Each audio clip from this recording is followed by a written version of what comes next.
Welcome to today's episode on the channel. I have had a couple of laps or passes in the Foxbody here, and so now I think I've got a little bit more of an idea of what this car is. So I'm going to give you a little walkthrough since probably all you've seen is just me going down the track. So come on over here, or unless you can see where you are, I'm not going to tell you what to do sitting home in the chair. But we've got a nice, I don't know how big this radiator is, but it's really built for the street. So I can drive this thing on the street and it's never going to overheat. So a lot of race cars probably have a lot smaller radiator because they don't really ever get driven on the street. But it's nice to have this dual fan setup and radiator just in case I ever decide to make a little road trip with it. Behind it, as we get more in the engine bay, I do have an electric water pump. I've never had one of those before, so I don't really know how much horsepower I'm gaining from that, but it's kind of a nice little creature comfort feature to have if for some reason I wanted to wire up a switch to the, or even have the Holly control it, the electric water pump run as it's sitting in the lanes or whatever, if I wanted to have it actually cool the engine while it's just sitting there. So that's a nice feature to have that I've never had the ability to play with before. We do have a pretty good size alternator, which a lot of race cars don't necessarily have. Not saying I'm going to put necessarily a sound system in it, but I have the option to run a couple more electric things if I wanted to and just have that ability to control them again with the Holly. A lot of cool things that I luckily got handed down from the previous owner or owners was some 417 custom built stuff. So we've got a beautiful catch can setup and, you know, pretty standard overflow setup here, but nonetheless really flows with the car. And you just keep going from left to right. I've got some beautiful custom valve covers there and intake manifold, which a lot of these Fox bodies don't have this elbow setup. So pretty happy to have that mated to a relatively, I'm going to call it GT40 stock looking lower intake, which then pairs well with essentially the, let's call it modern fuel rails that a lot of these older style Fox bodies just don't have. So it's got all the features of, let's call it a new modern race car, if you will, or something like an LS that you're probably a lot more familiar with, built in, customized to some of the older parts that just didn't exist back then. And then, of course, we've got the coil rail cover holder thingies that it's just nice to have the coil and plugs. I mean, if you're ever diagnosing an issue, you can do it one by one, swap them, kind of find where the issue is. So not like saying that this car has LS parts on it, but let's call it LS style coil unplugs, or what are these things are called. And then, of course, big old long tube headers. Those are, you know, definitely flow plenty, but what you can see in there is I do have a temp sensor per cylinder. So I can go in after the pass and check all of my cylinder temps, make sure one or none are out of line when it comes to actually making the pass. Everything on my graph looks like they're all in the same direction. I know I'm not having an issue with either fueling or spark. So quick little easy way to do some diagnosing there, or, you know, non-diagnosing, if you will.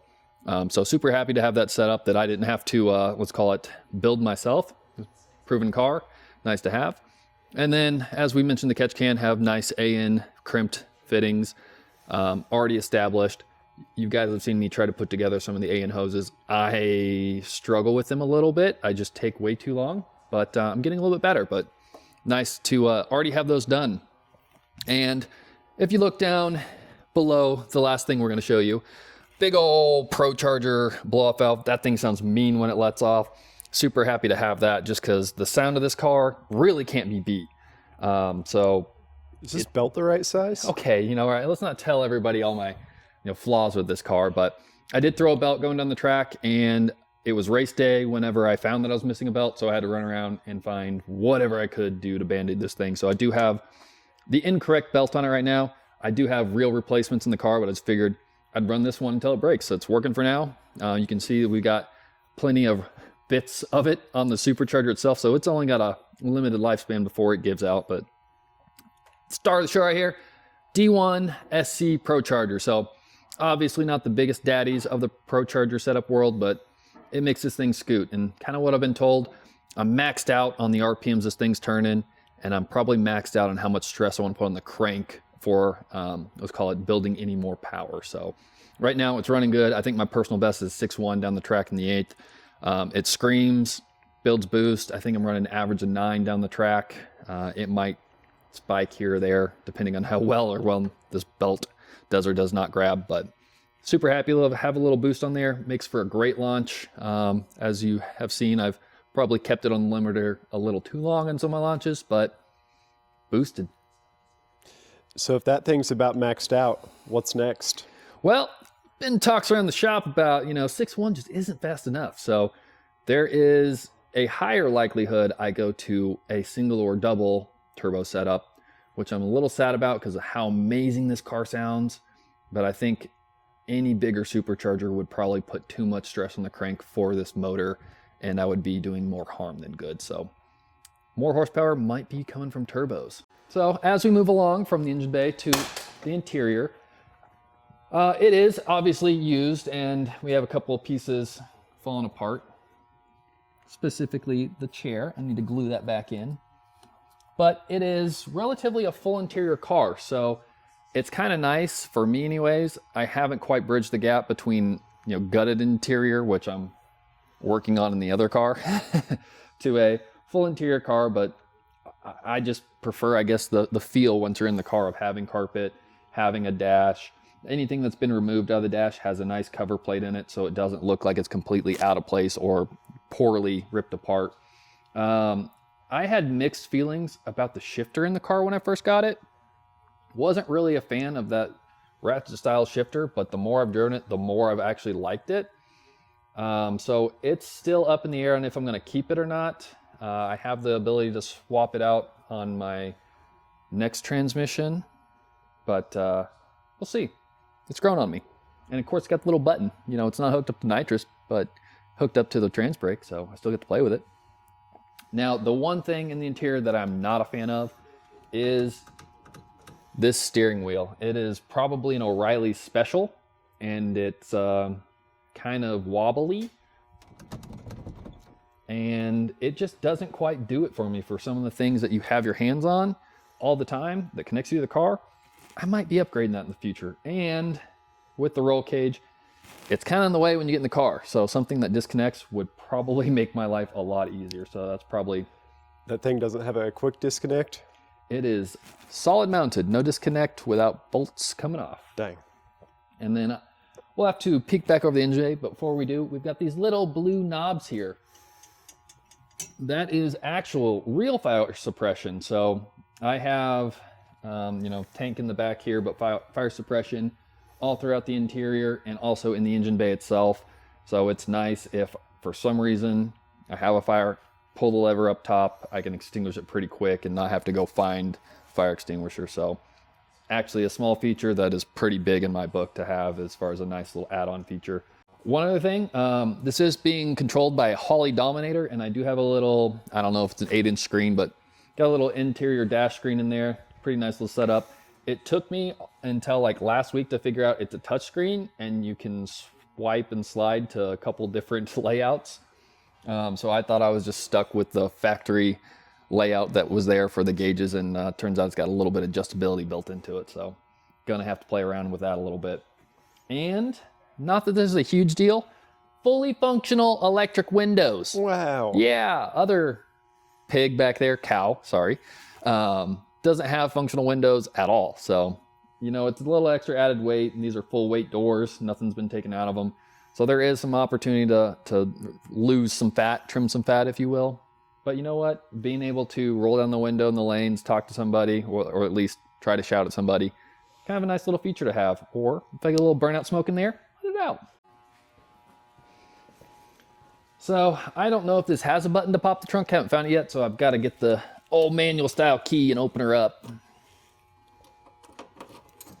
What's that thing? Oh, this thing is for racers only. This is my manual battery shut off. So apparently in race cars, you're supposed to shut the battery off when you leave them sit for any period of time that's not, in the lane running. But new to me, but I think that's if you catch on fire or no.